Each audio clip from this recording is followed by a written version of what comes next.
হ্যাঁ শোনা গো আমার, তোমাদের আদর করার দরকার কাছে এনে। জাগরে জাগরে জাগো জাগরে মুসলমান, বাংলার জমিনে দেখো রামের স্লোগান। জাগরে জাগরে জাগো জাগরে মমিন, হাতছাড়া হতে পারে বাংলার জমিন। যার যার ধর্ম তবে তার তার কাছে, তবে কেন উস্কানি ছড়াও কথার মাঝে।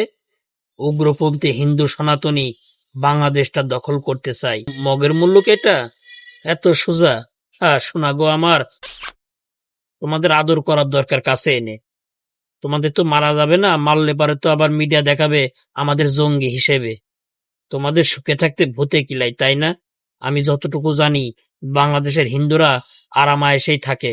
ভারতে তো মুসলমানদের রাম উচ্চারণ না করলেও মারধর করে, নামাজে গেলেও মারধর করে, মসজিদ ভেঙে দেয়, কত নির্যাতন করে। শ্রীরাম উচ্চারণ না করলে তাদের ধর থেকে মাথা আলাদা করে ফেলে। হ্যাঁ, আর বাংলাদেশের হিন্দুদের বেধর্মীদের কোনো সমস্যা আছে? আমার জানা মতে তো আলহামদুলিল্লাহ তার এখানে ভালোই আছে।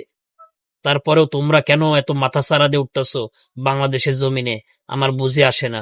এখনই মুসলমানদের একতা হতে হবে এবং এদেরকে মোকাবেলা করতে হবে।